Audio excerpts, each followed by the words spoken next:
Like I'm in the big leagues.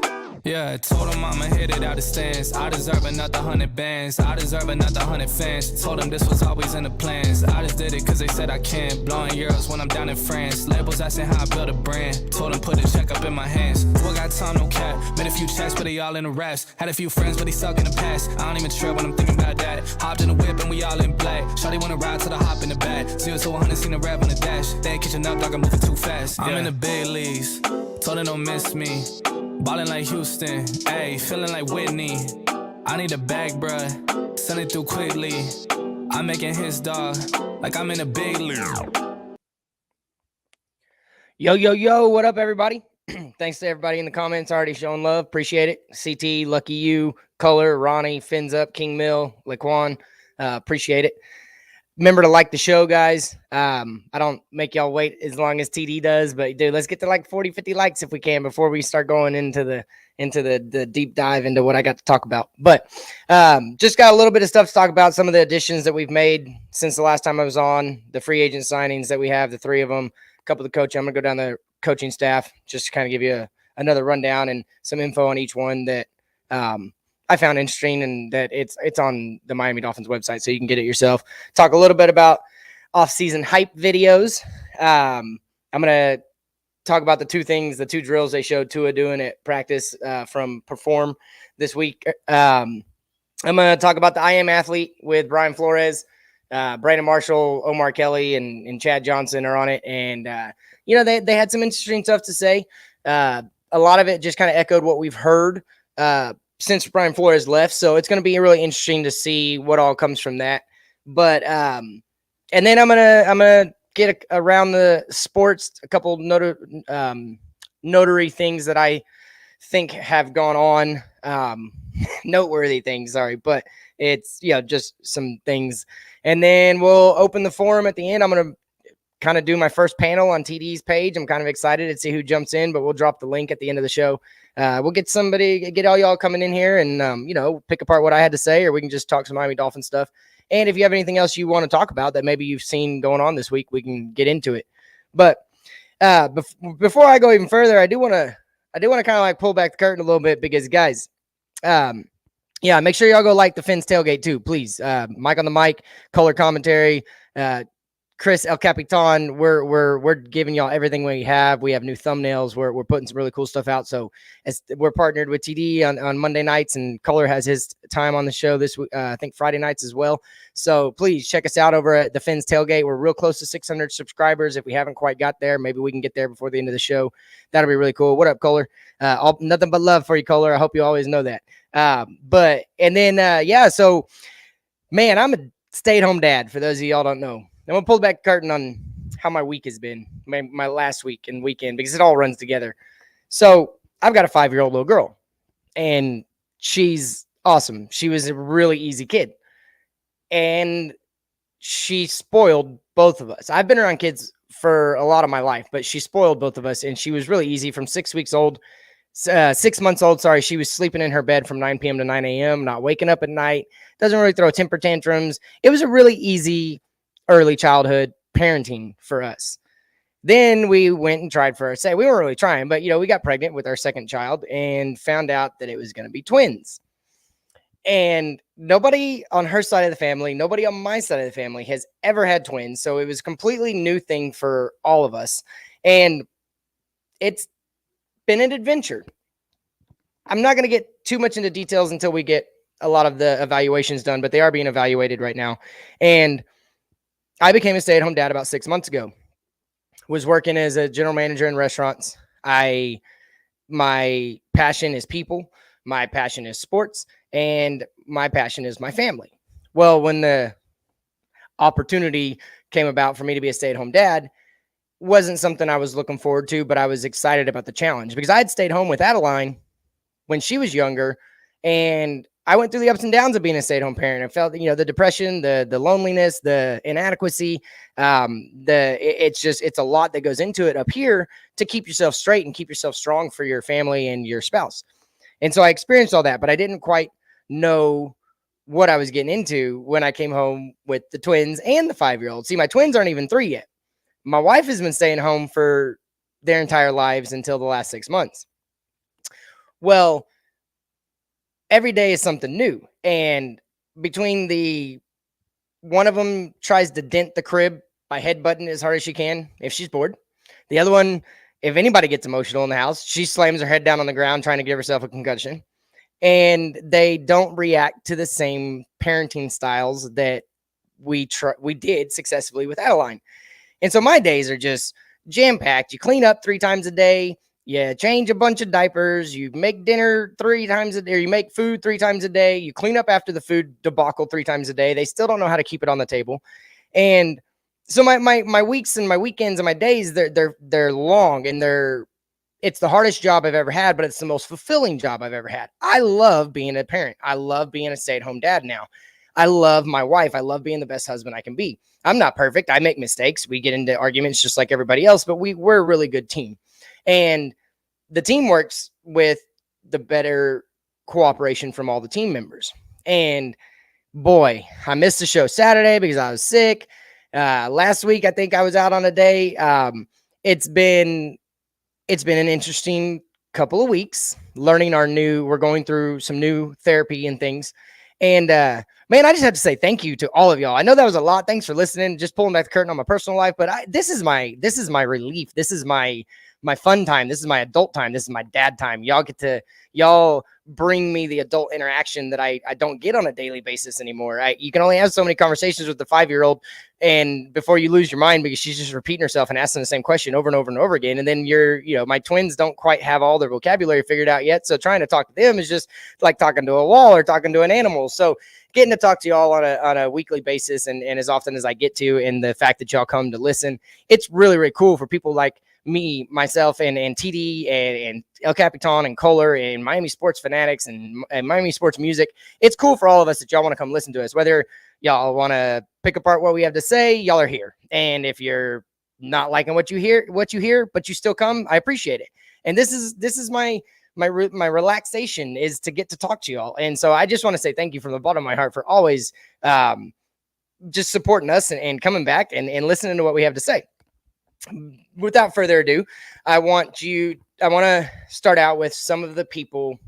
You know what? I'm going to go a little bit different order. I'm going to go ahead and talk about the coaching staff that we have now. And I found the article. It's called Meet the 2022 Miami Dolphins Coaching Staff. And I think I saw somebody, and I'll have to fact check it, but I think the total overall experience that we now have on our coaching staff is somewhere around 300 years. And I feel like that's a lot, but I feel like combined that might be really close where we are.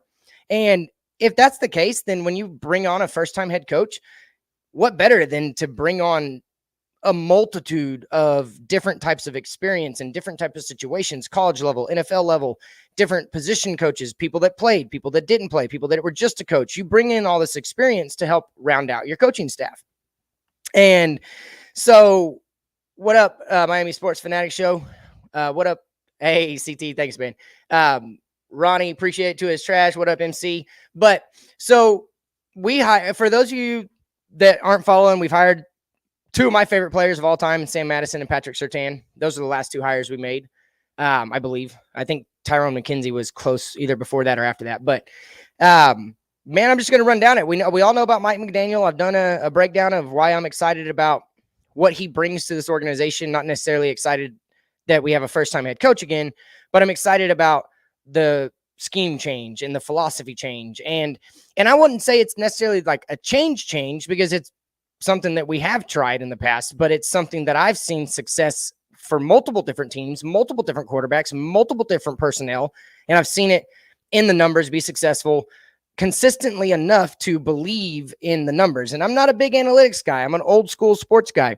I liked it before we had the analytics, but now we have a guy that is a new age analytic guy. He does break it down to the minuscule details and of route running, of blocking, of choosing which hole you're going to go through, the cutback, even down to the handoff. He breaks it all the way down. So he's an analytical type guy. So I really like the numbers. So with him coming in as head coach, he went out and picked Frank Smith for his offensive coordinator. He was with the Chargers, and he has 12 years, 18 total in coaching experience.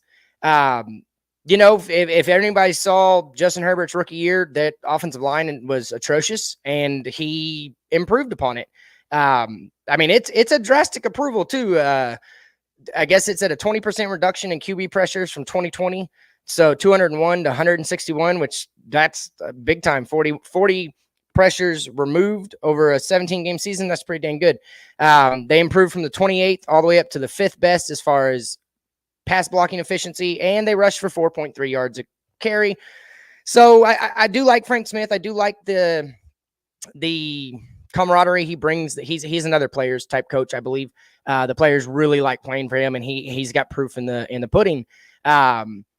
And he's worked with Rashawn Slater, who's man, he was a tackle that I think he's playing guard, but Rashawn Slater, when he was coming in the draft, I thought that would be a great guy to get, but obviously he wasn't going to drop to us. Tight end Darren Waller, Taron Armstead, who is available. I like him. Jari Evans, guard Carl Nix, worked with some good guys. It's going to be interesting to see what he can do with the talent we have. We did invest quite a bit into our offensive line over the last couple of years in the draft. Robert Jones, Robert Hunt, Solomon Kinley, Austin Jackson, Liam Eichenberg. I mean, go down the list of we've tried. We just obviously haven't hit on them quite like we would hope. Robert Hunt, probably the most successful out of those. So maybe Frank Smith can help in that sense. Granted, he's not the offensive line coach anymore. He's the offensive coordinator, but obviously he's going to have his hands on it. So as this is one of my favorite hires before the last two we made was the quarterback and passing game coordinator and Darrell Bevel. If you don't know about Darrell Bevel, he's been with some of the greatest. Aaron Rodgers. He's coached. He developed Percy Harvin, Jermaine Wiggins, Cheston Taylor, Kenny Galladay. He has oversaw top 10 offenses 6 different times in his career. Russell Wilson, the guy Doug Baldwin thanked Bevel in a retirement tweet. Bevel, I think, is the one that's going to really be the most beneficial for our offensive side of the ball, especially the quarterback position. I think he's going to really, if there's more to Tua, then this guy probably has a better chance of getting it out of him or coaching it out of him than most of the guys we could have brought on.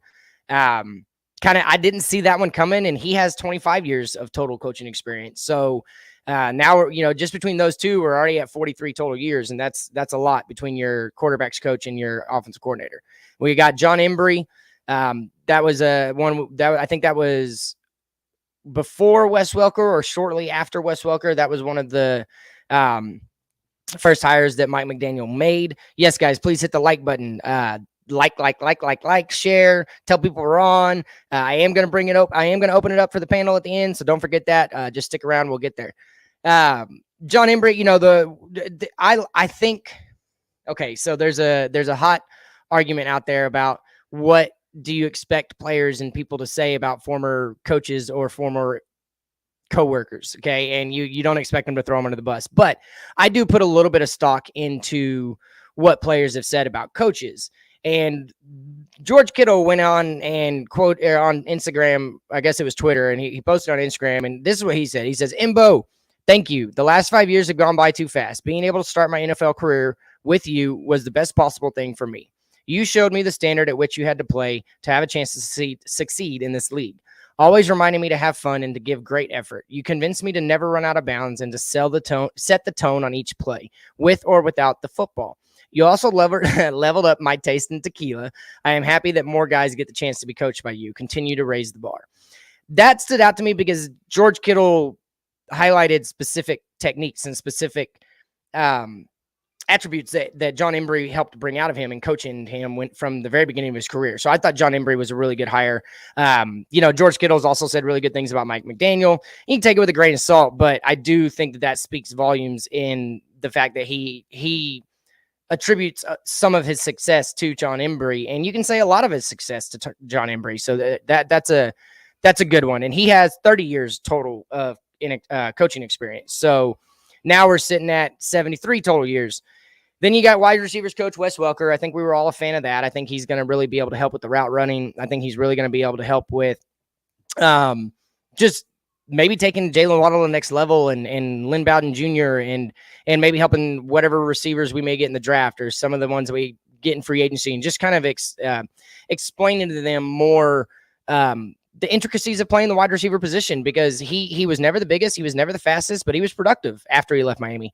And he just wasn't used right in Miami, but now he is somebody that is going to, for 5 years now, he's been coaching wide receivers up. And if you go look at the San Francisco 49ers, they get great seasons out of some guys that you didn't expect to be great. As Brandon Ayuk, he was jumping off the page of the draft, but he's got him to perform at a high level. Kendrick Bourne, everybody knows about Deebo Samuel.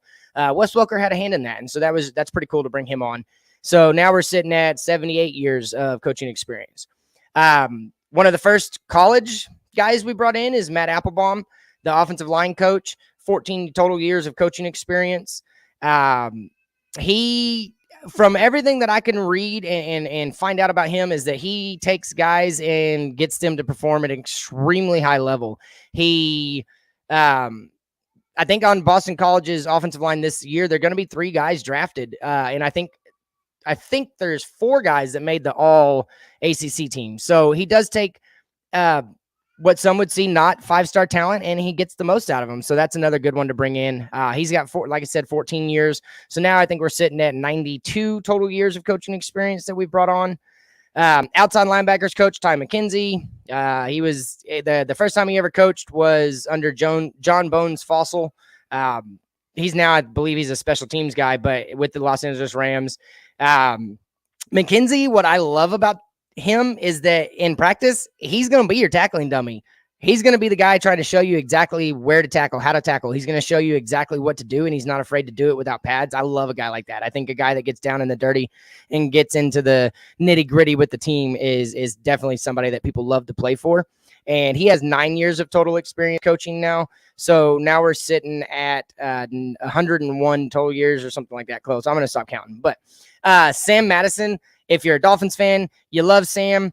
Bringing him from Kansas City, I think that's, you can say what you want about Kansas City's secondary not being the greatest, but look at the talent they may or may not have had.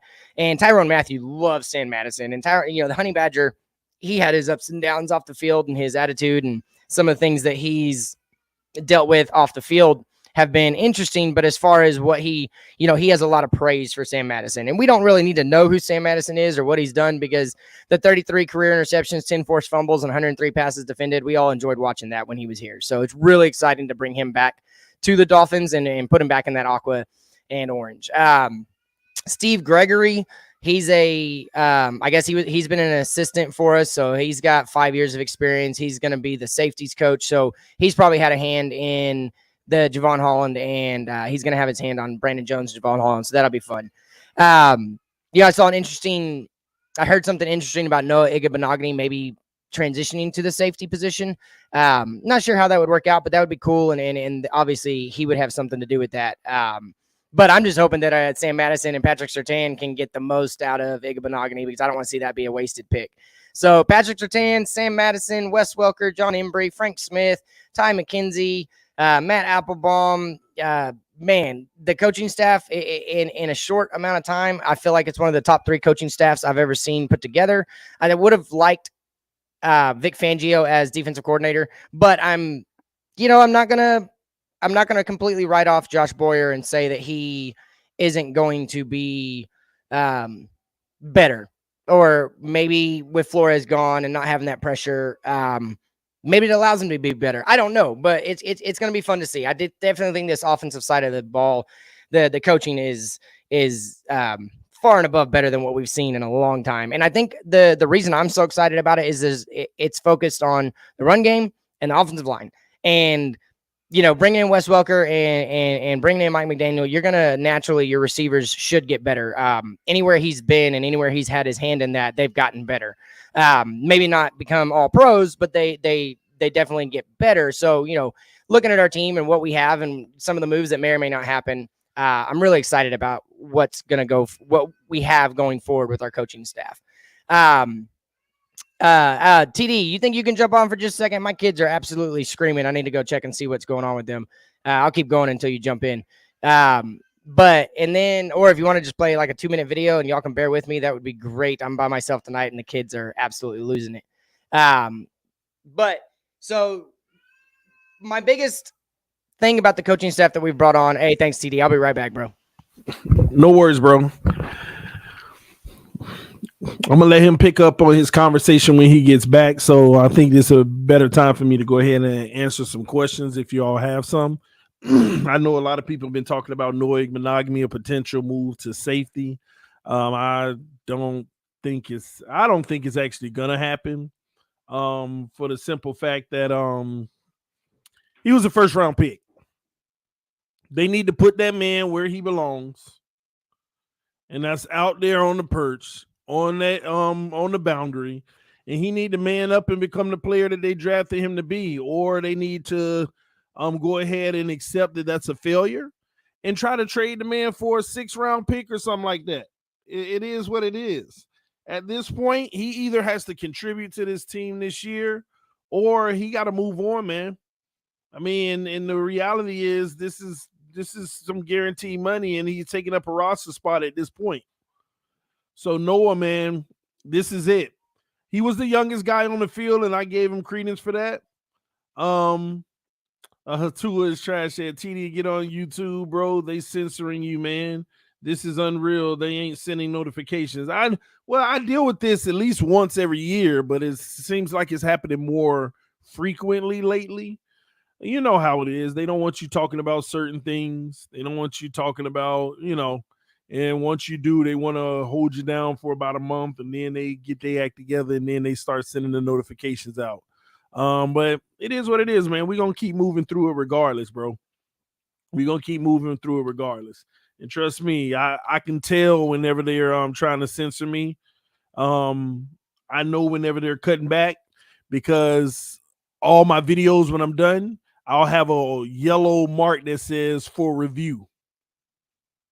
And they all pass, but since it's for review, they automatically flagging me right now to review the videos. So that's what's pretty much going on, man. So it is what it is. It usually lasts. It could be a month. It could be 2. I don't know. But I'm just going to keep on doing what I do and let time work for itself, man. Appreciate you, TD. Thanks, man. So now I'm going to get to some of the people that we've brought on free agency wise. We've got River Craycraft, John Lovett, and Deshaun Hall. I found an interesting article about River Craycraft from 2021. It was going into the 2021 season, and the title of it is 49ers 2021 Who Is Series. Don't make River Craycraft a returner. So I've seen one video come out since we signed him with him making a spectacular one-handed catch at practice. I've seen a highlight video where he almost had a amazing touchdown catch in the corner of the end zone against the Packers, I believe. But then I started reading this article, and I'm just going to read it to you. It's not very long. I talk fast, so just bear with me. But it's very interesting because, I don't think this guy really has a role. As far as they obviously have a plan for him, but I don't know if it's necessarily a returner or maybe he's depth at the wide receiver position, special teams guy. I don't know. But this article, this is what it says. River Craycraft has an outsider's chance to make the 49ers 53-man roster in 2021, but the Niners shouldn't consider him for return duties. Aside from having one of the most catchy names in the NFL, San Francisco wide receiver River Craycraft is someone fans know a little bit about after he seemingly came out of nowhere last season to boost a depleted wide receiver room riddled with injuries. Signed by the Niners in late August of last year, Craycraft almost had his first NFL touchdown on a nifty catch in Thursday Night Football against Green Bay Packers, only to lose control of it in the end zone when he hit the ground. Yet that might not be the reason most fans remember Craycraft's efforts last year. In Week 17, Craycraft inexplicably called for a fair catch during a punt return without a defender within 20 yards of him. Ugly. Okay, well, it was just one oversight. And it certainly didn't hinder San Francisco's decision to re-sign him to a one-year deal during the offseason with the intent of letting him compete for one of the depth spots at the position. If not as a returner, though, what chance does Craycraft have to hang around? And can he make anything of an impact? Why River Craycraft improves with 49ers in 2021. At 26 years old out of Washington State, Craycraft can't exactly be put into the category of young players still improving and developing their craft. He has a total number of games played is 18. Up to this point, Craycraft's practical game experience is awfully limited, having been an undrafted free agent addition to the Denver Broncos back in 2017 and managing to get into 8 games the following season before reverting back to a perennial practice squad player. Maybe this offseason marks the year Craycraft puts all of his limited talents together to emerge as one of the depth options for head coach Kyle Shanahan. Position depth is widely up for grabs after all, and Craycraft has just as good a chance to hang around as many of the other depth wideouts currently on the offseason roster. Why River Craycraft regresses with 49ers in 2021. Again, Craycraft is beyond the stage of development. While it's possible for him to improve, the likelier of the two outcomes is this is essentially who he is. Craycraft isn't particularly fast, and even though he has okay size at 6 foot and 198 pounds, he's not overly physical or strong either. True, he had modest return experience back at the collegiate level, but considering his gaffe last season in the return game, it certainly doesn't appear as if Shanahan would want to employ him in that kind of a role again unless it was an absolute emergency. What are the chances of him making the 49ers 53-man roster? With little doubt, Craycraft is on the weakest side of the roster bubble heading into training camp. The good news, however, is the 49ers don't have any true answer for the number 3 spot on the receiving depth chart behind Brandon Ayuk and Deebo Samuel, meaning Craycraft could end up being listed anywhere from the third option all the way off the roster altogether. Some of his primary competitors for the spot on the depth chart include more established veterans like Richie James, Kevin White, Travis Benjamin, Benny Fowler, and Trent Sherfield, as well as the rookie Austin Watkins. Craycraft will have to beat out at least 3 or 4 of those names to have a chance, so the special teams' abilities do work in his favor here, even if they should be intended merely for gunning purposes. Yet, Craycraft has 0 in guaranteed money on his current deal, meaning the Niners are in no way committed to him whatsoever. As such, it's likely Craycraft winds up seeing some field time in the second half of San Francisco's first 2 preseason games, then potentially getting some decent looks in week 3 of the preseason before receiving his pink slip at the time of roster cuts. So, not a really good endorsement, but the fact that Mike McDaniel coached him and then brought him back, like I said, there's a plan there. And if he is a gunner, if that's what you like about him, those are important. If Mac Hollins isn't going to be back here, you need some special teams guru, and maybe that's him. Not sure he'll be returning kicks, but I think that's kind of a insight to what they might be using him for. John Lovett as a fullback. This is one of the most confusing, mind-blowing things I've ever seen. John Lovett was a quarterback in college who is now a fullback. If you like gadget plays, he's a hell of a guy to have on there because maybe he can throw the ball from the fullback position. I don't feel like that's something we've seen before. I think he has 8 games of total experiences, 3 rushes for 6 yards. So I don't know if he's the fullback they're going. Maybe he's a practice squad fullback because they haven't signed their guy, or they're going to draft one of them. I don't know. But yeah, I don't know who John Lovett is. It's going to be interesting. I do like that we brought a fullback onto the team, but he was a quarterback in college, so that's a very interesting signing for me. And then Deshaun Hall, the most Deshaun Hall's ever done is in the preseason. Came out of Texas A&M. He's played in 13 games, 12 with Philly, 1 in Carolina. He's got 9 combined tackles and 1 tackle for loss, 3 QB hits. Nothing jumps off the page for him. Maybe just depth, practice squad player again, which I don't mind signing the practice squad players early on. I guess Deshaun Hall, maybe they see something in him. I don't know. But those are the 3 free agent signings we've had. I'm really looking forward to free agency because I feel like they have a chance to reset this team to where overall it's a better product as a whole. Not just the offensive line got better or the running back got better or Tua got better or the wide receivers got better or the defense regressed or got better, whatever you're going to think happens. I think this free agency period can really solidify us as a good team by bringing in veteran presence to teach some of the younger guys on the offensive line and bringing in a veteran linebacker or bringing in a veteran wide receiver. I don't know, but I really am excited about this free agency period because if Mike McDaniel really is liked the way he is talked about, then maybe we're going to get some guys that wouldn't have come here before. I don't know, because I thought Flores was a good players coach too. And you know, that is what it is. But so that's all the additions we've made since last time I talked to you all about a week ago. I'm really excited about it going forward. I'm still reserved. My expectations, I got to be honest with you guys, my expectations are still that we're going to be mediocre. I have more hope that won't be the outcome than I did after we fired Flores, but I still think this may blow up in our face and we may end up be rebuilding in 2023, which none of us want to see that. And so I'm hoping for the best. That's all I can do at this point. If you're a Miami Dolphins fan, all you can do is live on hope because they still haven't done anything to prove that it's going to change. So we'll see what goes on. But aside from the new people, we do have a quarterback named Tua Tagovailoa. And say what you want about him. I've been very clear on who I think he is and what I think he can be and what I haven't seen and the inconsistencies I've seen in him.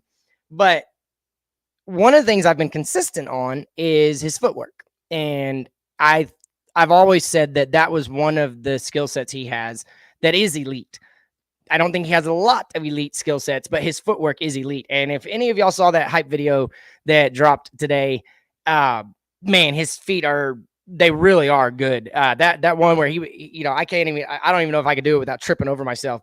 And then for him to run, like he's moving up in the pocket and hit, granted it was a low throw, but he hit his target. And, that's cool. Hype videos are hype videos. Then you see him throwing the medicine ball off the wall. And, we definitely want him to have more arm strength. So they're playing in, they're showing the 2 drills that, well, the footwork is just to prove a point, and then the trying to show him improve his arm strength, because that's what a lot of us think he needs to do. Whether you think he's great or you think he's bad or you think you're in the middle on him, you will admit that he needs more arm strength. So we're going to see what happens with that. But off-season hype videos, they never really, I never understand them. You can go back to, I think it was 2 years ago, the Cowboys left Dak Prescott out of their preseason hype video. I think they're the one with what was his name? Basketball player. But hype videos can either go wrong or they can go right. And if you're just trying to get if it's college and you're trying to get your student section pumped up, I get a hype video. If it's professional football and you hype up somebody or you forget to include somebody in a hype video, whatever it may be, whether it's the player that releases it or the trainer that released it, a hype video is good for two things: showing what you're doing and getting people to talk about it. And I saw Perform mention, y'all have nothing better to do than talk about the two workouts that we've released, his first two things he's done in the offseason. And, he was doing it with Lynn Bowden Jr. And I'm excited about LBJ. I think he's going to be a good addition to this team if he can stay healthy. But, what we saw from it, what I saw out of LBJ out of Kentucky and then getting to where he is now, he has a lot to prove to earn back what he lost after the injury. But I do think that in this scheme, in this system, he's going to do really well. I'm really excited about LBJ. But the hype videos are to get people talking about what you're doing. The haters are going to hate. The Tua lovers or the Tuaneers are going to try to explain it or tell you that you don't have enough time. You have too much time on your hand. All you can do is pick apart a video. So yeah, I'm not a huge fan of off-season hype videos, but I think we're going to get a lot of them from Perform, and we're going to see a lot of what Tua's doing. If he's working out every single day in the offseason and he's truly getting better, then kudos, man, and show off his progress. But don't show off a video and don't expect the haters to come out of the woodworks and pick it apart, basically. So it is what it is. Tua, if he's going to be here next year, if he's our quarterback going forward, and a lot of people are in comments like, oh, he is the quarterback. What do you mean? Blah, blah, blah. If he's the quarterback going forward, and I'll stand by that, if he's the quarterback going forward, we got to see some improvements in the areas where he lacked consistency. It's not that he doesn't have the arm strength, but poor kid, when he throws it deep, it looks like he's putting everything he has into it to get it to go 40 yards. And that, I think, can be fixed with mechanics. We'll see. I'm up in the air on Tua still. I think he has 3 or 4 things he does really, really well. I think this offense is going to inflate his numbers.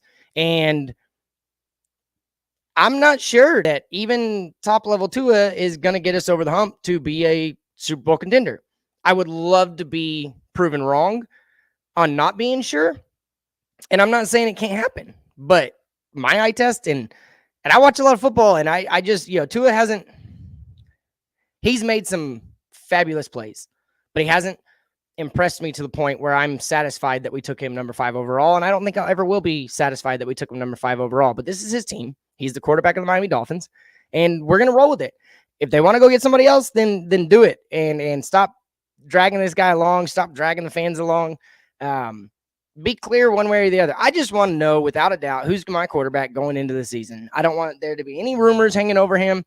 I just want to know for certain which way we're going. If it's going to be Tua, then let's fully commit to Tua. And I think that's what they're doing. If it's not going to be for Tua, then let's fully commit to building a team to where if you don't get a free agency quarterback or trade for a quarterback and Tua doesn't perform in 2022 to the level that we all hope, build a team that in 2023, you're not going to have to go through so many growing pains with bringing a new quarterback in. Put a team on the field that, not necessarily plug and play, but put a team on a field where it's going to be a lot easier for a young quarterback to establish or experience success because the team is good around him. And that's what I'm most excited about the coaching staff, is that I think we're going to finally see a really well-rounded, good team and not just individual players that are great. Speaking of a team, an overall good team, the coach that was just fired from said Miami Dolphins wasn't quite able to get the offensive side to match the defensive side. It wasn't that great at getting a well-rounded team together. Had his deficiencies. Say what you want about him. But Flores did go on the I Am Athlete podcast. I watched it. I wasn't blown away by it. I wasn't shocked by anything that was said or not said. A couple things that stood out for me. One of them is that Omar Kelly all but admitted that he doesn't think Tua is good. Multiple times when they were talking about the 2019 season, he mentioned even that it was a plan before Flores got there that 2019 was going to be a tank season so they could go get a good quarterback. And because we won too many games. We won in overtime against Cincinnati. We didn't get a good quarterback. And Omar didn't say it, but he said it. And so he's all but saying that Tua is not a good quarterback. And if Omar Kelly's saying that Tua is not a good quarterback, and he knew about this plan since before Flores was even hired, I think before the injury, maybe Tua was the quarterback they wanted. But I think after the injury, I think it was a lot more up and down of who wanted to go with him. And just the fact that he multiple times mentioned, the whole point of tanking is to get a good franchise changing quarterback. And so but he wasn't including Tua. So I think Omar Kelly showed his hand there, which I loved. One thing I really thought was cool is, for those of you who didn't watch it, I do recommend going to watch it just to watch it. Flores used to give away $100 bills to staff members and coaching staff. And when he found out he was fired, he had a stack of $100 bills in his office, and he told one of his assistants to go get it and go down to the kitchen and start giving away these $100 bills. Make sure all the kitchen staff gets it. Make sure the janitorial staff. That's a really good dude, man. And that is, where he comes from and where he was raised in the Bronx. I think that's where he was raised. I could be wrong on that. I think I'm wrong on that. But anyways, where he was raised, I've heard that that's something that they do, is just having a stack of hundreds. And that's, it's for emergency purposes, but he chose to give it out to the staff members and then the people that are involved in the Miami Dolphins organization. And he mentioned how, for him, it wasn't just the 90 players, it was all the coaches, and it was all the staff members, and it was the stadium staff and the parking lot staff. And that's who he saw that he was leading. And for him to do that shows a part of his character that I didn't know about, and kind of makes, he was more loose in that interview than I've ever seen him since he's been with the Dolphins, or before or after. And that was a really cool tidbit that it made me like him even more. I've never not liked Flores. That was really cool. And I thought that stood out. And then the other thing that stood out to me was he is not backing off of his stance that I do not coach to lose. He coaches to win at all costs. He wanted to win every game in 2019. The locker room supposedly, if you believe Brandon Marshall or Chad Johnson, the locker room supposedly had his back more and had more respect for Flo because he didn't want to lose, and he made it known. And they didn't bring up, I didn't finish the video. I think I missed the last 10 or 15 minutes. I don't know if they brought up whether or not Ross actually offered him money, but in the parts that I saw, they didn't bring that up, but that was what they were insinuating about. And so he's standing strong on his, I was asked to lose and I didn't, and I can't, and I don't know how. And I like that about him. Omar was very clear that he supports tanking. He wishes we would have lost every game in 2019. Appreciate your tip, Finn's Tailgate. Love you, man. Flo is from Brownsville. Make sure to support the show and hit the like button. But so, I'm really, that I Am Athlete podcast, I hope it gets a little bit better. I'm a fan of the pivot. I think it left some, I don't know, I just wasn't really satisfied after watching it. Not like I thought I was going to be. And I even made time to watch it. I finished all my chores early, sat down in here. My kids were playing with my wife, and I was like, I'm going to watch it. And then I just didn't enjoy it as much as I thought I would. So it is what it is. Before we drop the link, I got a couple more things. Really, it's just three things that I saw that I thought were interesting. With the draft coming up, and whether or not we trade away the draft picks, or whether or not we end up getting players in the draft that we expect to perform right away in their rookie season, one of the things that we will be doing is sending a team to the combine to check out said players in the draft. And I think they invited 324 people. But they've also the NFL sent out a memo that the new rules for the combine include a bubble that would keep prospects from interacting with their personal trainers, doctors, nutritionists, and agents while in Indianapolis. So now a group of agents representing more than 150 of the 324 invited prospects has pushed back, saying it will hold its players out of combine drills and interviews if the league does not relent on those plans. So essentially what that's saying is that there's a chance we're not going to see all the best prospects at the combine.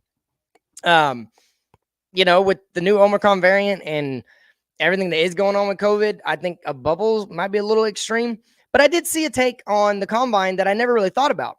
And when you perform at your best, you're warm. You're in rhythm. You have people around you that you are familiar with, and in practice or on a field. And what they ask the players to do at the combine, it's completely uncomfortable to them. It's like a new experience for them, because you are in a cold dome. You don't really have much time to warm up. You have to go through all the interviews. You have to go through all the testing. So, the combine is what it is, but that's the reason a lot of players perform better at pro days, is because of the way the combine is, I don't know, the way it's handled. But so I thought that was interesting that we may lose 150, maybe more, 150 to 200 of the prospects may not even show up at the combine. Definitely found that interesting. Then, there's two more things. One is,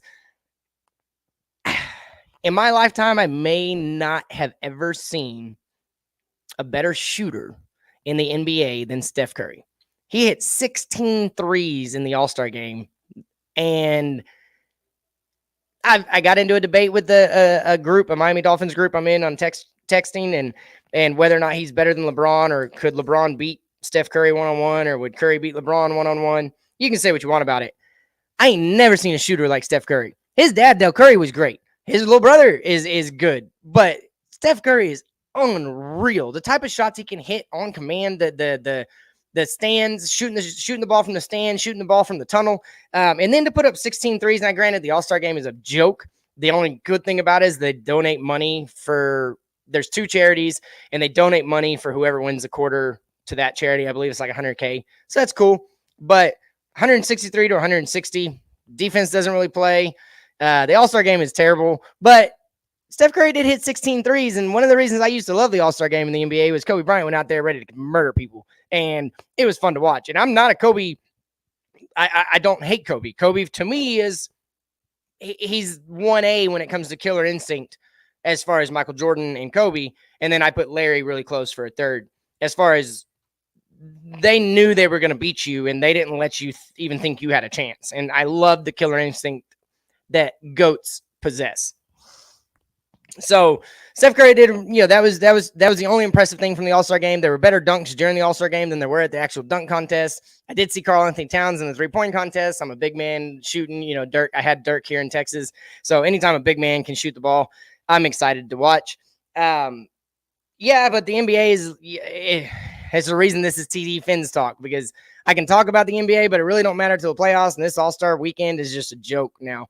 But there was something else that happened in basketball, and it wasn't on the NBA level, but it was on the collegiate level. And there was two things that happened. One of them, I definitely saw a college coach, tell the other sideline to suck it. Did the WWE, suck it. And I thought that was pretty interesting. I was like, I ain't really seen that from a coach before, but cool. Then Juwan Howard. And I get the beef behind it. Why are you full court pressing with 15 seconds to go, and all the backups are in, and then the coach calls a timeout because he's trying to get his guys under control because you're making them lose their composure. I get where all of that can be like animosity and everything. I was a coach myself, so like maybe I would have taken offense to that. But homie, you're like 6'8". Dude is like 5'10". Why are you throwing a punch? You're a coach, and I get you were a player, and I get you lose your cool sometimes, but you're a coach. You're supposed to set the example. You don't want your players fighting. And a dude supposedly grabbed you on the elbow, so you threw a haymaker, and I know you didn't connect really hard, but you still threw the punch. And I think what I read last is he's suspended for the rest of the season. But come on, bro. You're the coach of Michigan. It's not like you're the coach of some Joe Blow University down in Arkansas or whatever. You're the coach of Michigan. You shouldn't be doing that. So yeah, that's around the world of sports. Daytona 500. If you watch that, or if you're a NASCAR fan, it was a fun one. Evidently, lots of wrecks. Now that every car is pretty much the same, a lot of them are bunched up. So if one person wrecks, it's going to cause a big domino of wrecks now. But MC, if he's in the comments, he loves NASCAR, so he watched the whole thing. Pretty funny. But Michigan State Community College.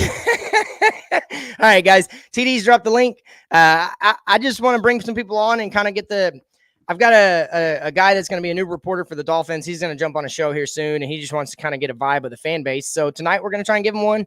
I told him to watch in, told him to check in on the show. So without further ado, if there's people back there, go ahead and jump in. This dude never played sports, Bobby Knight. I love Bobby Knight. Bobby Knight was fun. But guys, I want to be excited about my Dolphins, and I want to have fun watching them again. And I really think we're on the right track. But I'm hoping that maybe I'll hear something. Maybe there'll be a free agent signing that kind of gets everybody back to where we are. What up, Alex?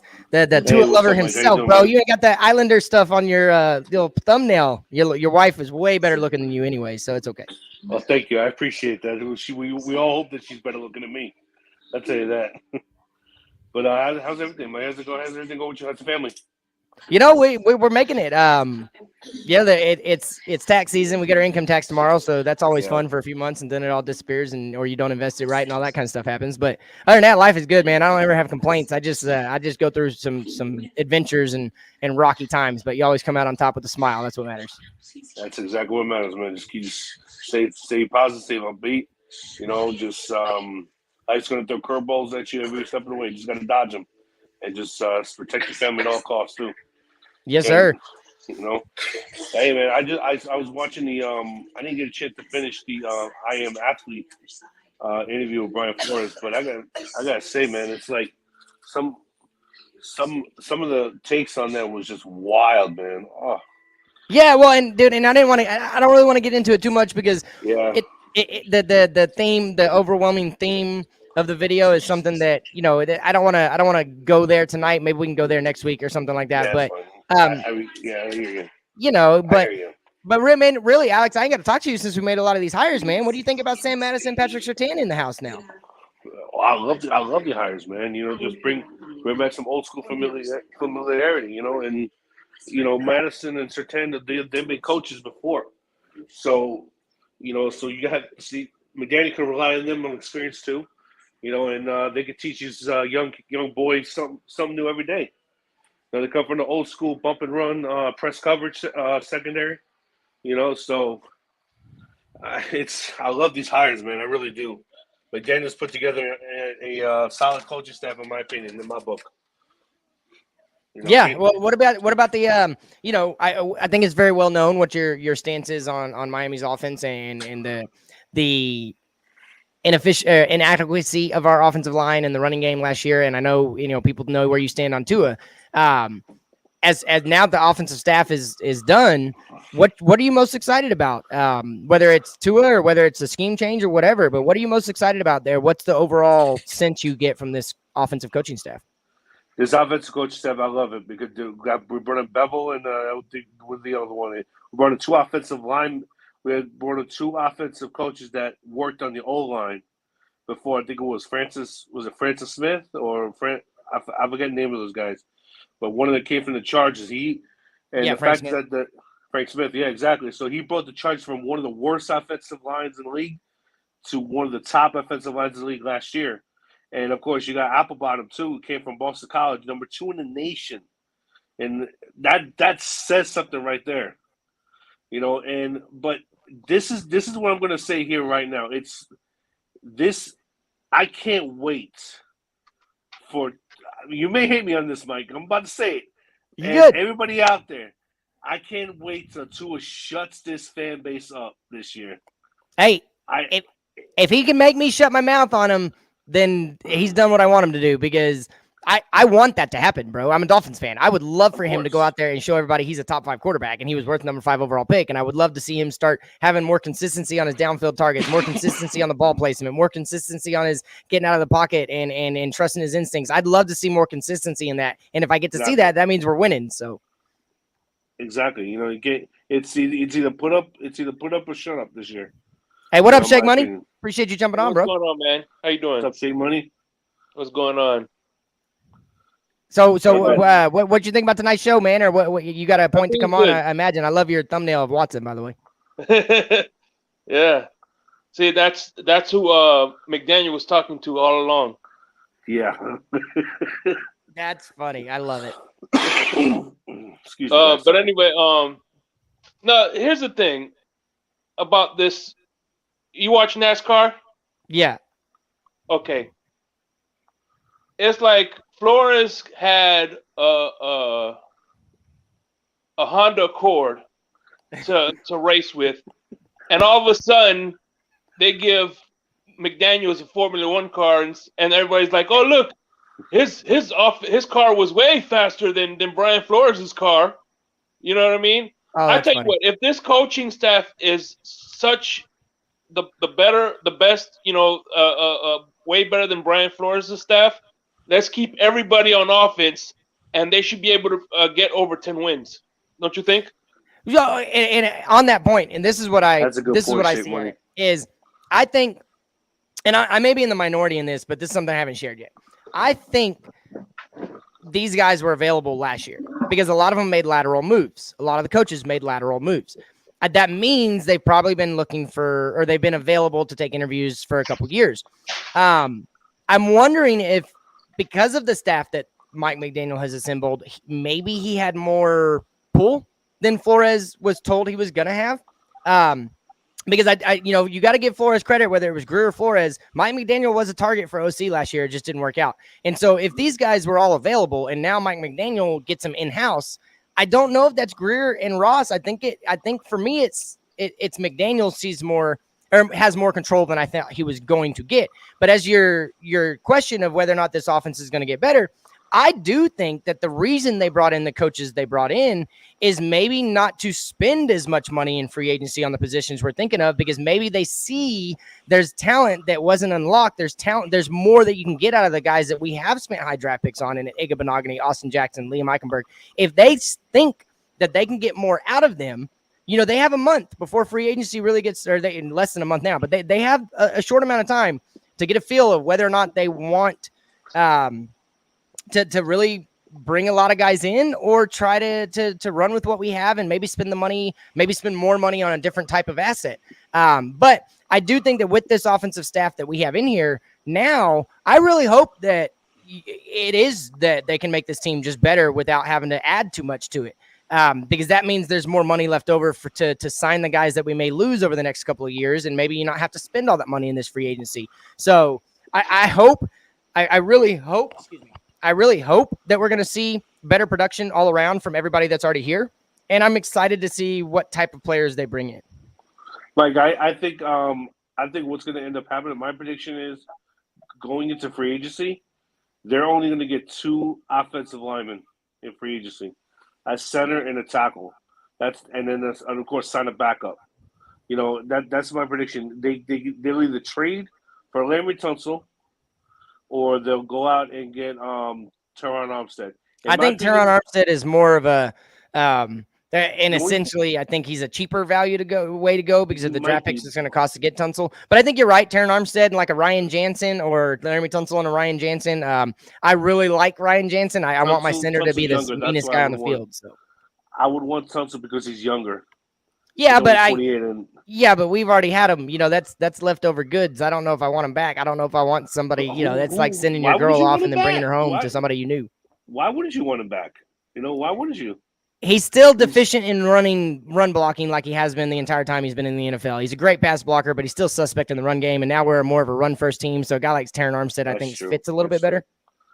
That's true. I mean, you can always have help. But hey, you're right. I hear what you're saying. And maybe moving like a Mac Hollins back to it's a tight end.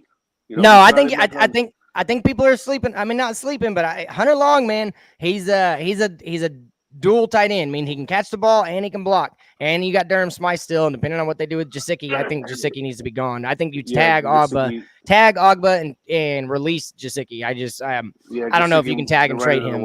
Well, and speaking of which, remember who our OC is, right? Yeah, Frank Smith. And no, I'm sorry. Who was the offensive line coach? The new one? Matt Applebaum. Matt Applebaum, he came from Boston College. And who came from Boston College last year? Oh yeah, Hunter Long. Yep. No, I love Hunter Long. I think Hunter Long is I just think that he didn't get used Hey, this year. good I think point out maybe this they shit, were trying to Mike. teach him the intricacies of being an NFL player still. I don't know, but I'm really excited to see what he's going to do. I just think that he's somebody that we can really – I've drafted him in a bunch of deep dynasty leagues because I really think that he has a chance. And I don't draft Dolphins players anymore, but I really like Hunter Long's chance to succeed in the NFL at the tight end. I just think he's a good run blocker. I mean, he's a good blocker, and he's a good pass catcher. Hey, And Bonjo. nobody's seen him yet. What up, Ali? That's the first time I got to see your face. And then Von Joe. What's up? What up, dude? How you doing, Ali? Go ahead and jump in, man. What you got to talk about? Mike on the mic. I'm so Von excited for this Madison hiring. People don't realize how influential that could be for our defense.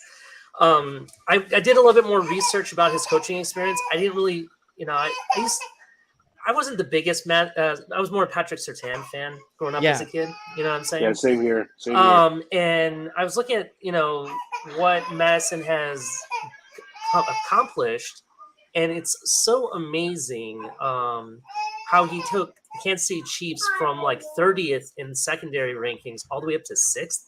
Yep. That's ridiculous. Now, according to PFF, and I know it's PFF rankings, not everybody listens to it, and I get that. Ali, when you're done, I want to piggyback off of that. When you're done. Okay. All right. Well, PFF, they currently have us at 8th.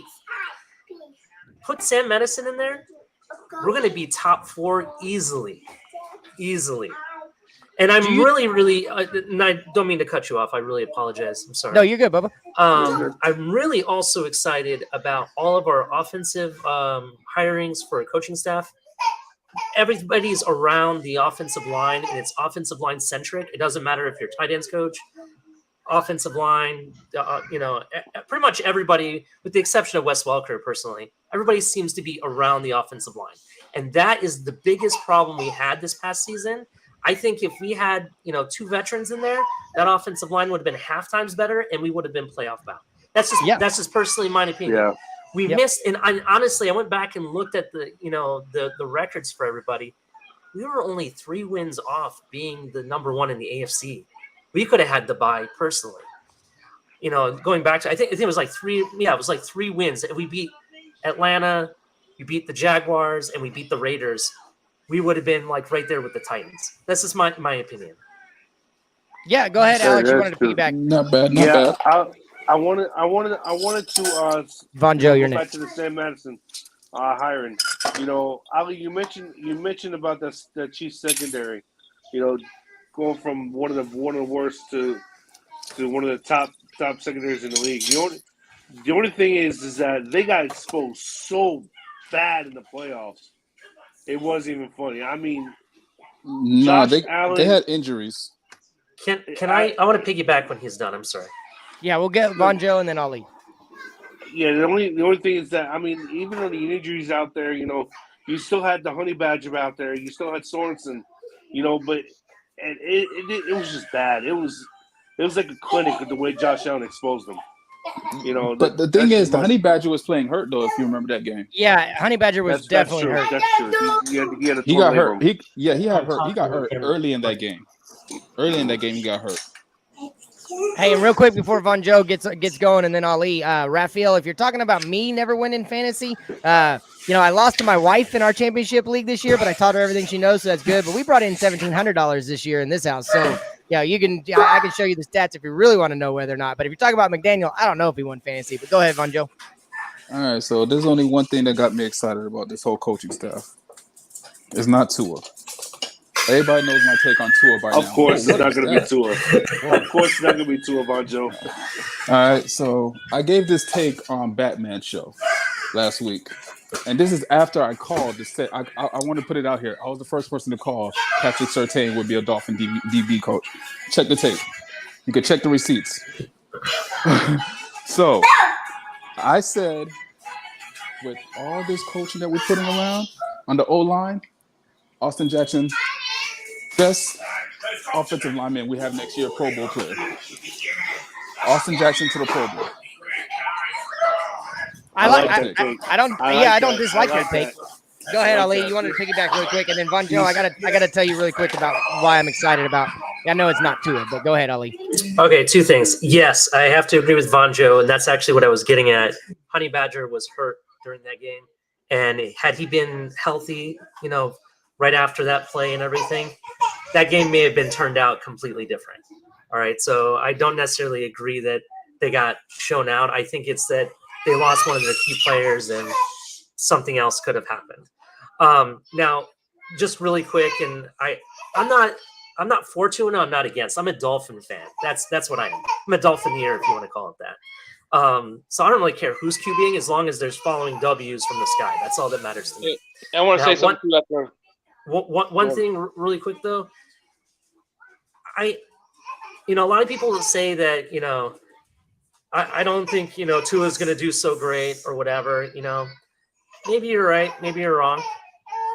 I really think that the offense is built around a team and not a single player. A lot of people want to say, no, that's not true. In 49ers, Debo went down and, that's what caused the rest is history. The 49ers lost. I get that. I understand. But ultimately, I really think that the way that our coach is actually addressing the hirings, I can see he's building a team, not so much coaching of single player. And so that's one thing I like. But and I got one thing I want to add to that. Yeah, just one thing I want to add to that is that really the reason I'm so excited about McDaniel and Von Joe's going to love this. Alex, you're going to hate me for this. But the reason I'm really excited about what Mike McDaniel is going to do, because I don't think it's about Tua anymore. I don't think we have to have a great quarterback anymore. I would love a great quarterback, but if Tua's not up to par, it's not going to directly affect the wins and losses anymore. I think this team is going to be able to win without the quarterback playing at a superstar level, and that's why I'm so excited about the new regime change. Go ahead. But Mike, we take it if you look at the hiring and Mike McDaniel's offense, we taking the ball out of Tua's hands. Exactly. Yeah. And that's what I'm like about it. So that's why I said I'm not really excited about Tua. Right, he's going to do what he does. It's not going to be much, but I think, Shake Money, you can go next. But, Vaughn, I do think Tua's numbers are going to look great. I think his numbers, I said this on the show last night, I think his numbers are going to look great because of the coaching scheme and the scheming wide receivers open and creating throwing lanes with the running the ball, creating better running lanes by play action. Like, I do think Tua's numbers are going to be inflated, but do I think he takes a step forward as an elite quarterback? I don't know. It's yet to be determined. Go ahead, Shake.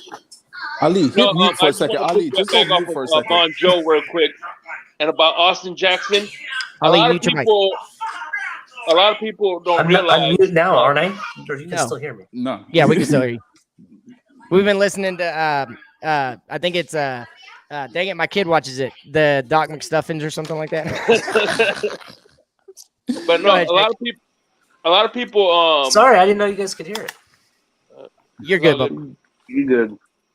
All right, a lot of people discredit Austin Jackson, but people don't realize he also, if you look up bone marrow transplant, that takes a lot out of a person.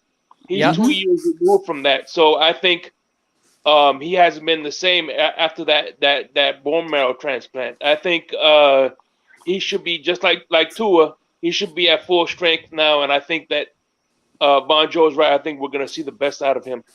But this is. Let me tell you the reason why I have my take on Austin Jackson. Everybody keeps saying, "Oh, look at Tua. Oh, when he was back in college." No, go look at Austin Jackson college tape.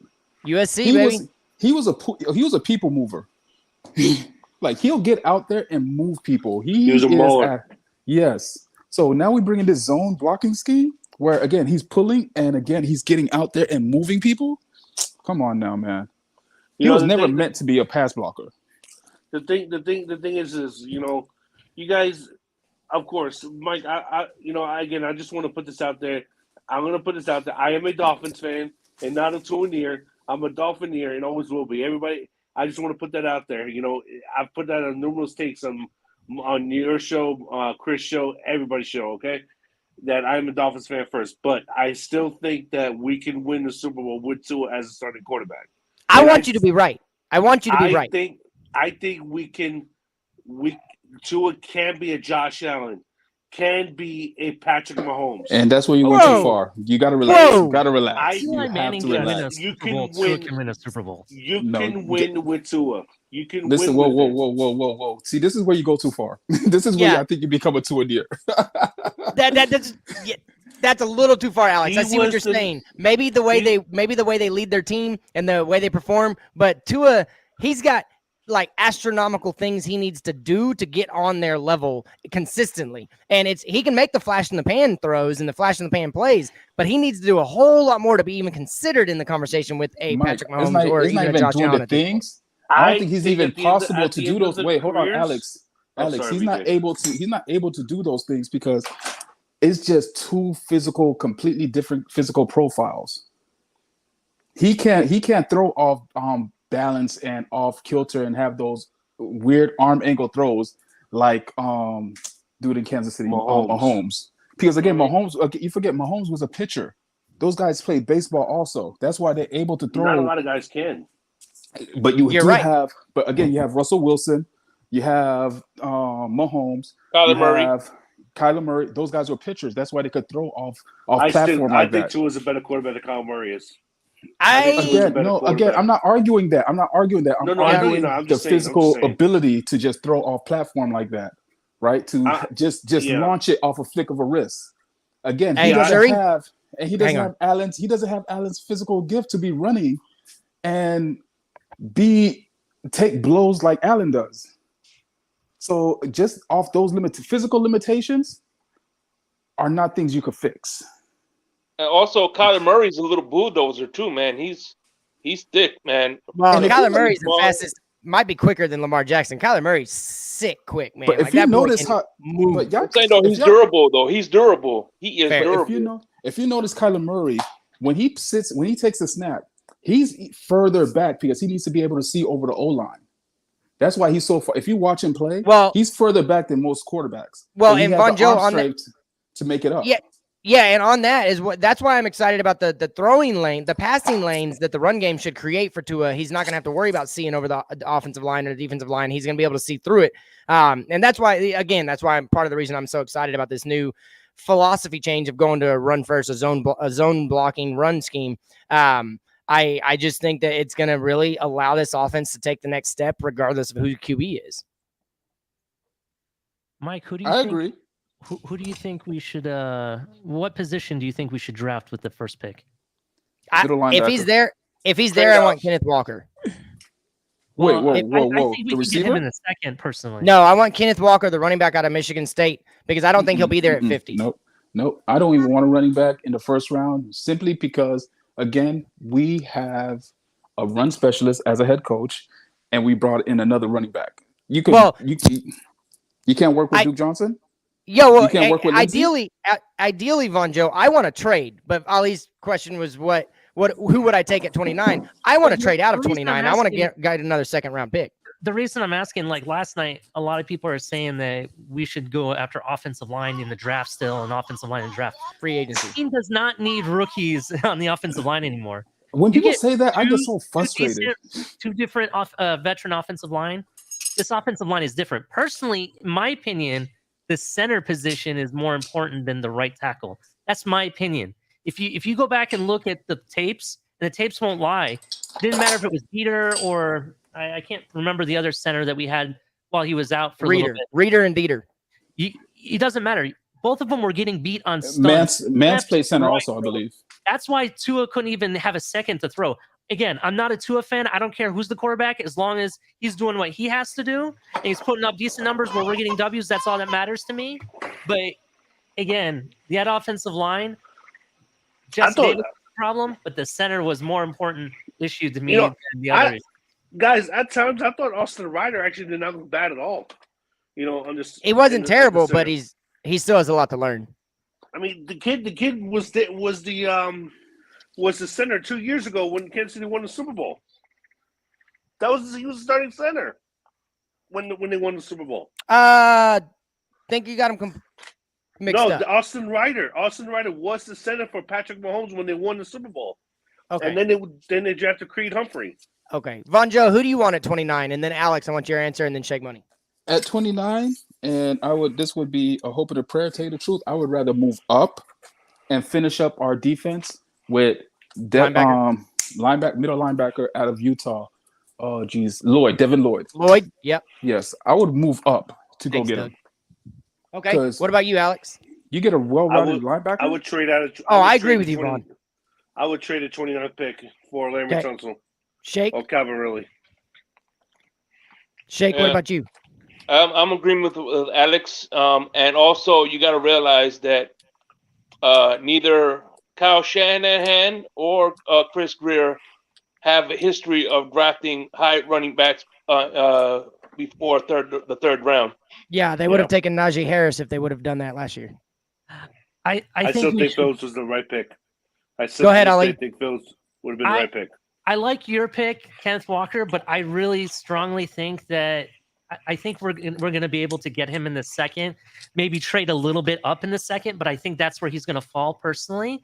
But I wouldn't mind if he falls, because I have a feeling that he may get close. I like Chris Olave as a wide receiver. Out of Ohio State. Throughout his college career, that guy has like glued hands. Like he has perfect hands. He knows how to get deep. He can make those catches on the line like there's no tomorrow. It kind of even reminds me of a faster, more polished Brian Hartline, personally, who happens to be his coach. I don't disagree with that now. And I'll be honest with you guys. If at all possible to get rid of 4 of our draft picks to move into the 2023 draft, I'm on board with that too. If we want to trade 29 and pick up a first next year, or maybe pick up 2 seconds next year, or something like that, or just a first and a third. I want to get into the 23 draft really, really heavy, because I'm actually I think we're top heavy in this draft, but I think midway through the second round, you stop finding those game changers, where I think in the 23 draft, it's going to go 3 to 4 rounds deep of guys that can really contribute on a major level to their new team. We have San Fran's 2023 pick. We have two 2023 first right now, but I want to move. I want to Phillies. I would love to get more into the 23 draft, maybe not dissimilar to what we did in 2019. Hold on, Mike. Is it? Let me tell you. Phillies or San Hold on, Fran's? Mike, you know the last time when we had a whole bunch of draft picks, you know what we did? Trade a lot. Let me help you. Tua Tagovailoa, Austin Jackson, and Noah Imbagang. I know. Can't see the field. No, I get you on that. I do get you. I do get where you're going on that. But I would still. They're still not, in my opinion. Well, but I still think those draft picks in 2023 are more valuable if we're going to use them to trade, because Chris Greer likes to trade, and I think the 2023 picks are more valuable. Can I piggyback off of Alex real quick? He's trying. Yeah, and then I want Sharif to speak up. He's trying to ask a question that I have a perfect answer for. He's trying to ask, do we have San Fran's pick in 2023, or is it the Eagles pick that we have? I think it's San Fran. Okay, if it's San Fran, and you guys can call me out on this because I don't know, I'm not looking. It is San Fran's. Okay, I am willing to bet that is going to be like so valuable to us, because I don't think San Fran are going to have same team or even the same offense or the same record as they did this year. That's a good point. Remember that. Win from the Chargers, okay, who doesn't run that style of offense personally. And we got their mastermind behind the running and the Debo style of offense. I really don't think they're going to be able to run the same. In fact, the quarterback that they have, the one that they drafted, I can't think of his name off. Trey Lance.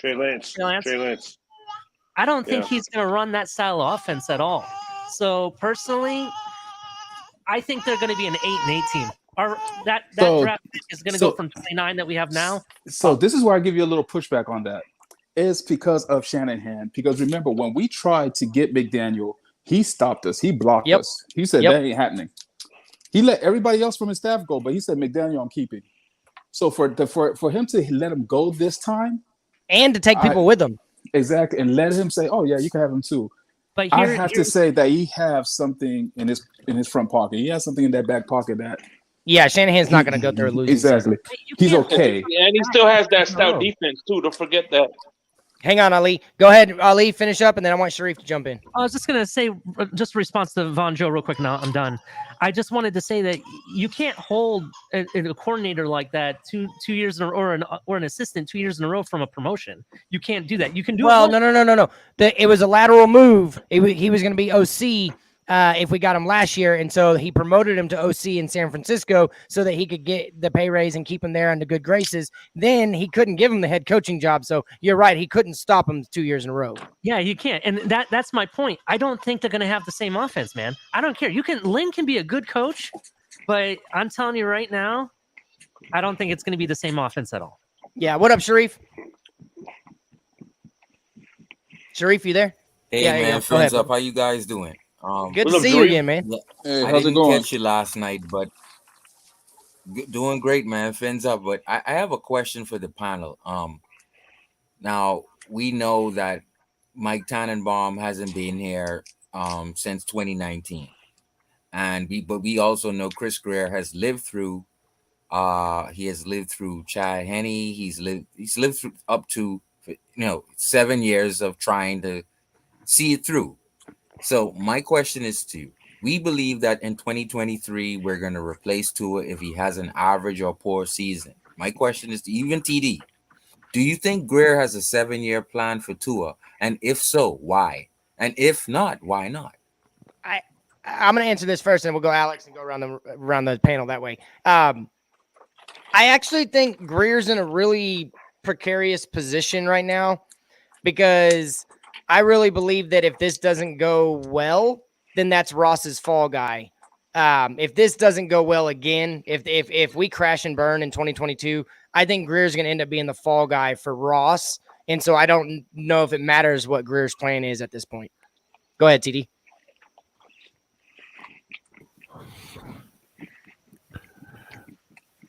Let's go, Miami Dolphins. Here we go. We're about to win the Super Bowl. Let's go Knicks.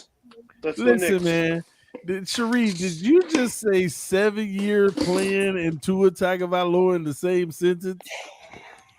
Are you kidding me, bro? Man, we seen it with Tannehill, TD. We've seen it with Tannehill. My He's got a thing point. is this, right? It's what you call insanity. My thing is this, Listen, right? Let's just take it 1 year at a time. Let's hope that Tua is a better quarterback this year. And if he is, then we can project how we feel about that. I hope the kid gets better, man. I hope that it's a light bulb. I hope that Mike McDaniel and his staff can make the difference. I hope. Oh, but, TD, I wanted to ask how you feeling. I'm better, bro. I heard you were sick, so I just want to make sure you're okay, and and God bless you. No, I appreciate it. Doing better, man. I appreciate that, man. No, I'm much better. I just with this Tua talking about lower things, I told y'all pre-draft, bro, what the flaws were. Everybody laughed at me. Everybody said you don't know football, and then as soon as he played his first 2 seasons, those are the major flaws. And so you think Greer has 4 more years with Tua? Well, that depends on Tua. Greer's career is now tied to Tua Tagovailoa, in my opinion. I agree. Yes, I agree. So at the end of the day, now he can extend his career by making a blockbuster trade. Hey, here's exactly what I think is going to happen. I don't want the fans to get mad hang on, Alex. For the 7 years, and also the fans are really nauseous of this 2023 2 first-round picks, as though Greer's thinking like us.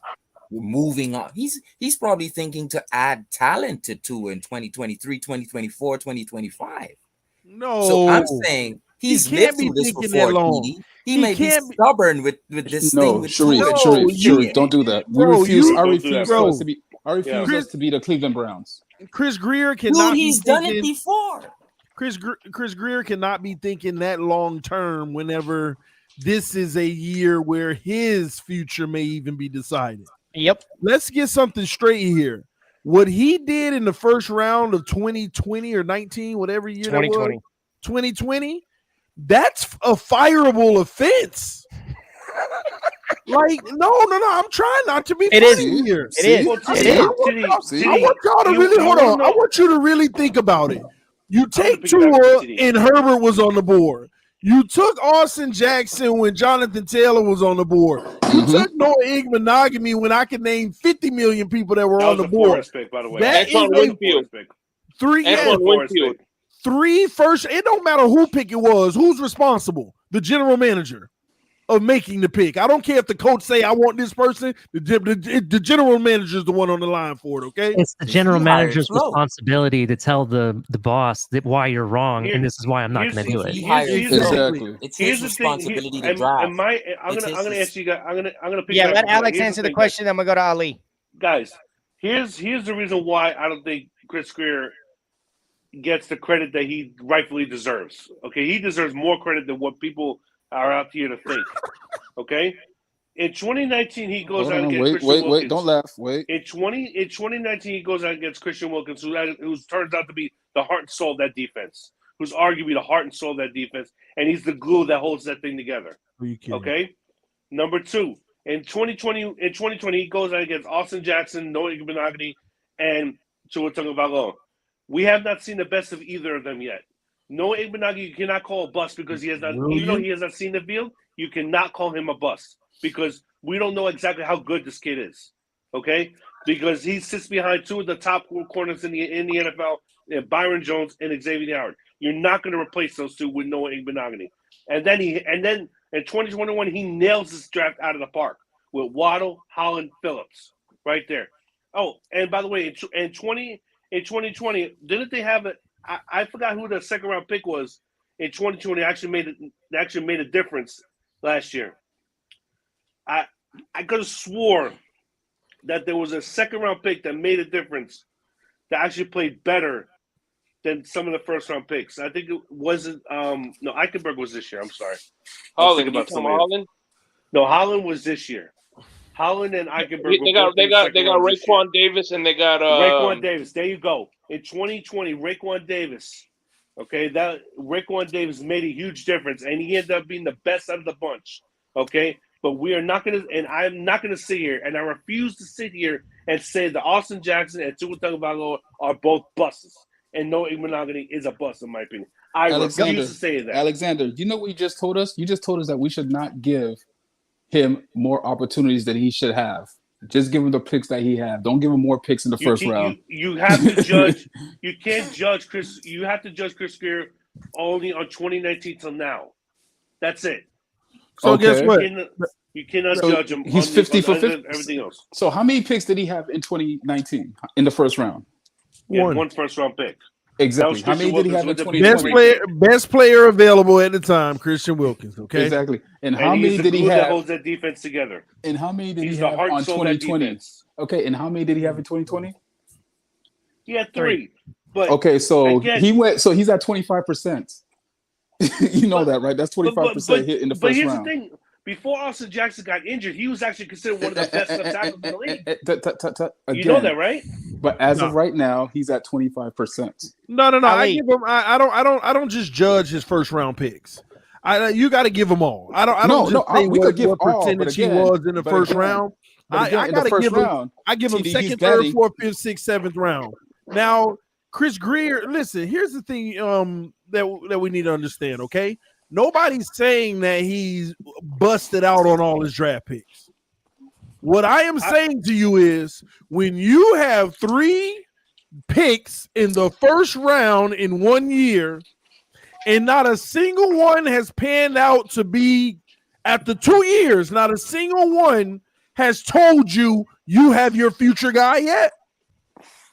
People been fired for less. He better hope they turn the corner this year. You know why? Because it's a fireable offense. You defended Chris Greer in numerous panels. Hang on, Alex. Go ahead. Go ahead, Ali. I did defend him, but that is unacceptable. That draft, at the end of the day, we had to let that play out. And this is his last year. That's why I said he's tied to Tua Tagovailoa. Austin could be a bum. Noah could be a bum. But if Tua makes it, it's all good. If Tua don't make it and them other 2 do, then it may be all good. But this was a historic flop if Tua don't at least make it. Yep. Hey, again, go ahead, Ali. People have been fired for less. Go ahead and give your closing thoughts, Ali. If Greer is going to have a 7-year plan for Tua, heck no. One thing I will accommodate or say something good about Greer, he always has a backup plan to any crazy move that he does. Every crazy trade on the back end, he has picks coming in. You know, we have two picks coming up this coming up year for the draft. Mm-hmm. Who knows? We might be in line Yeah. for another first round or 2 first round picks added to it. So the plan, I honestly think for Tua was 3 years. That's this year. This year he has to do something, show up, and then in 2023, there's so many quarterbacks coming out. Personally, I want CJ Stroud if we're picking quarterbacks. I think. Yeah, but I don't want. I'm just so scared of an Alabama or an Ohio State quarterback because none of them ever do good. Yeah, but go. Hey, Ali, we're gonna be closing it up pretty soon, so I appreciate you. I'm gonna get GD to drop you out. Shake Money, you go ahead, bud. Oh, thank you, man. I appreciate for having me on here and chopping it up. And by the way, TD, you there? Yeah, he's here. Just go ahead, Shake. He'll answer. Do you know what TNT will be in 2022? What TNT will be? Yeah. What, to take no talent? No. It's gonna be Tunsil and Tannehill. Y'all have a good night. Oh my god. Oh my All right, god. Alex, your final thoughts, Bubba. Oh my goodness, I can't get over that after showing Shake Money. Just realized that, man. My final thoughts is this: I understand that this could be a make or break year for Tua, and at the end of the day, but I don't understand how you can really judge a quarterback in 3 years. It's nearly impossible, because it's taking quarterbacks many years, to develop into a Pro Bowl. Rich Gannon, Alex Smith. But you can say that, but there are quarterbacks that come in after year one, whether they struggled or not, that you see that it factor. You see that ceiling that has gone higher than maybe they thought it was when they first got drafted. But you don't normally see a top 10 pick at the quarterback position that had the allure that came with Tua, to where his ceiling almost keeps going down of what people think he can do. And that's the difference between a great quarterback and a guy that is questionable. Is the ceiling gets raised for the great ones, and for Tua, arguably it's been lowered because of some of his incapabilities and inefficiencies he has. But I appreciate you, Alex. Von Joe, last word. Have a good night, guys. You too, Alex. My last word is, again, I'm not excited. Von Joe, about hit me Tua. up, man. No worries. I'm not excited about the whole Tua situation because, again, our coach and everything has showed us that we're taking the ball out of his hands, right, to set him up to have better numbers, more efficiency if the ball is just out of his hands, right? So I'm telling you guys, look out for it. You heard it here from me first. Austin Jackson, our best lineman next year, Pro Bowler. That'd be amazing. All right? Hey, that'd be amazing. Appreciate you, Von Joe. What up, Patrick Surtain? What's coming? Hey, yeah. I know. I'm not going to tell you wrong, bro. Proof's in the pudding. You've been right. So, all right. You guys take care. I'll keep listening. Appreciate you, Von Joe. Hey, what up, El Capitan? What's happening, Mike? What's going on, TD? I have to kind of disagree with TD a little bit about Chris Greer being all those bad picks in 19, because to me, I don't think he made any of those picks. I think that pick, as we know, they were trying to get all those picks together to get, Hollywood Joe. That's who they really wanted. And then when they were left holding the bag, I think they had to scramble. They went with plan B. The owner's like, let's definitely take him. I think Chris Greer's plan B was to not go with quarterback at all. That's what I think. And then the picks fell where they did because that's how their board kind of went. So they had to pick Tua because Ross made him. And then they're like, well, we need an offensive lineman now. So they picked an offensive lineman. And then they just let Flores pick whoever he wanted. And that's where, if you notice, by the next day when the second part of the draft came in, day 2, they actually started getting it together. It looked like a better run operation. It looked like day 1, Ross got excited having all that money because here is a guy who's used to able to buy whatever he wants. And he loved all of the applauding. Look how smart the Dolphins are, all the picks, all that stuff. And he wanted to spend them, probably because we didn't get Lamar Jackson all those years when he wanted something to that effect. I think, and Chris Greer probably knows it, probably let it happen because he knew that if it blew up in his face, it wasn't going to take his job. And Chris Greer is good at lining up the next guy's head for the guillotine when it's not his. I can't do it this year though. Well, What you got to respond to that, TD? Well, that's always actually been my take, El Capitan. I've heard you say something to that effect before. That they were prepared for that draft. Mhm. They wanted to move up. They were trying to go get other quarterbacks, as we even confirmed as of recently. And at the end of the day, they just were not prepared. And they went ahead and just made some picks in the first round. But again, well, I think they were prepared to go with Burrow, though. I think Ross said, "No, I want Tua." We know, no, they couldn't get Burrow. Or excuse me, not Burrow. I meant to say Herbert. I think Herbert was their pick. Left tackle, everything. And you might be right, but the problem is who's still responsible for it. Great. Let me do you one better. Okay. Even if the owner gets you in that mess, who's responsible to get him out? Oh yeah, that's right. That's lie Who there. has to figure it out? At the end of the day, it's still Chris Grier. So Chris Grier can line up a lot of heads for the guillotine, but Ross always has Chris Grier's head in that guillotine. That's right. This is why I say Grier is tied to Tua, because you know why? If you don't go make a blockbuster trade this offseason, then you're tied to him. Well, what if I told you that I believe Mike McDaniel is the shoe-in over Grier's head now because of what Grier has done with this? Look at what he's doing to build around this. Then I would tell you that you're actually wrong this time. Why? You think that Chris Grier will get lopped off and they'll keep Mike McDaniel? No, the thing is, Mike McDaniel is not over Grier. Remember the reporting for the relationship between Flores. Flores didn't report directly to Grier. Flores reported to Ross, and Grier reported to Ross. Remember that. They changed the dynamic, and he was very specific this year. They were in that press conference. They were. Even Ross said, now the quarterback will report to Chris Grier, and Grier will report to Ross and McKenzie or whatever, or whoever it was. I forgot who the second person was.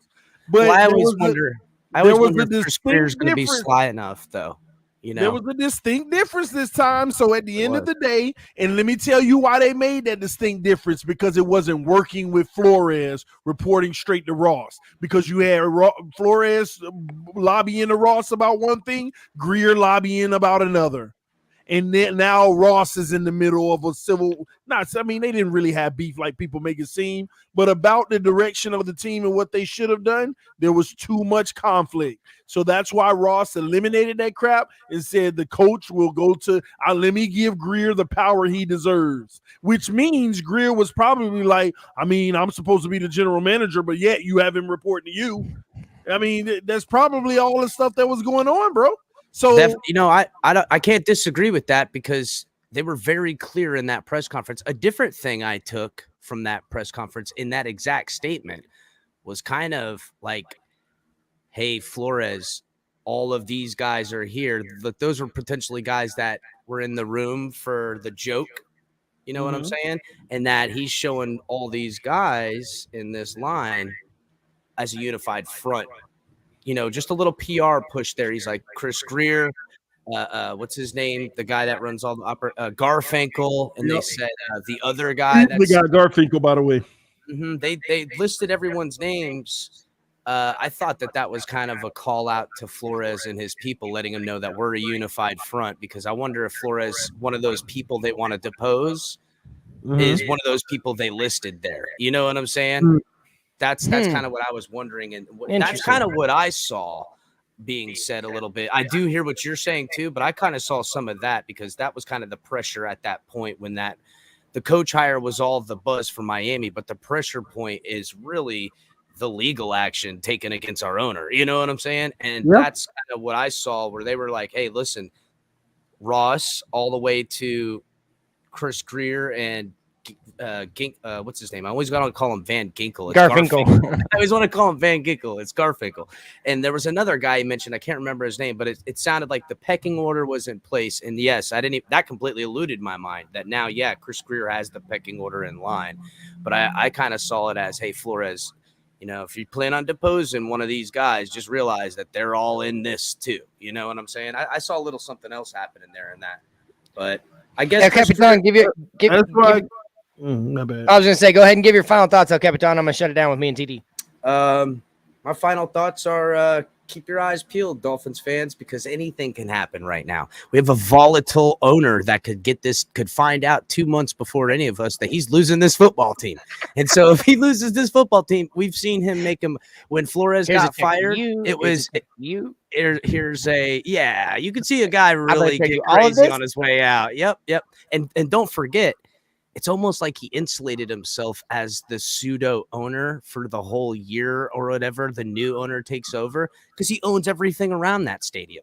So if he's not allowed in the stadium or allowed in as the owner, he's still everywhere else around that stadium. So I'm telling you, he's got a plan B to really take this to the next level. So it's going to be crazy. So appreciate you jumping on, El Capitan. I'll see you either later tonight or tomorrow. Yeah, appreciate you, homie. Thank you, TD. See you guys later. God bless y'all. See you soon, bro. Before you go, TD, I just want to let everybody know that El Capitan is the reason I'm here. He's the reason TD found me and the reason I was able to jump on with TD. Like the Fins Tailgate, that's El Capitan's baby, and he has put so much effort into it for us guys and given us the platform that he's given us. And just what TD's been doing for everybody this summer is exactly what Fins Tailgate was designed for. So like-minded people in the Miami sports podcast community. But go ahead, TD, last thoughts, Bubba. Listen, man, I was really I came up with something on my stream earlier today, and I want a lot of people to really, really, really, truly think about it. We shouldn't be mad about Brian Flores not wanting to tank. The real conversation should be, why have we put ourselves in a position where we want to tank?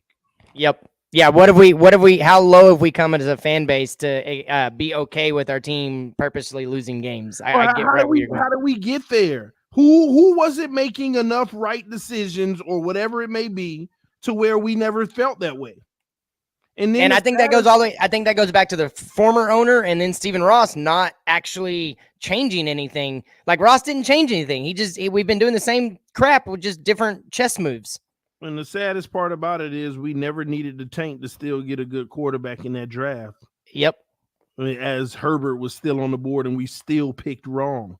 Yep. Or at least as of right now, we picked wrong. So yeah, and I'm glad you said that, because that's the thing about Tua is that it's yet to be determined. Maybe he can be a number 5 overall pick caliber quarterback, but I just don't see it. My eyes have watched a lot of football, and I know you have too, and I know a lot of our people in the comments have watched a lot of football. And if you're blinded because he's on your team, go listen to. I'll repost the episode. I got 20 something people that aren't Miami Dolphins fans giving you their honest opinion about Tua. And I ain't the only one, and TD ain't the only one. And the guys in here that in the comments and that are in this community that don't see it in Tua, they're not alone. And so I hope he proves me wrong, TD. I really do. We all do. But will he? There is no evidential proof that he will. Yep. Other than hope. So let's all have hope. Yep. All right, TD. Well, I appreciate it again tonight. Y'all remember to like, subscribe, share. I'm sure TD is going to have something else coming on soon. Again, man, I just appreciate you. And this peace out to everybody. Fins up. Fins up. Love y'all.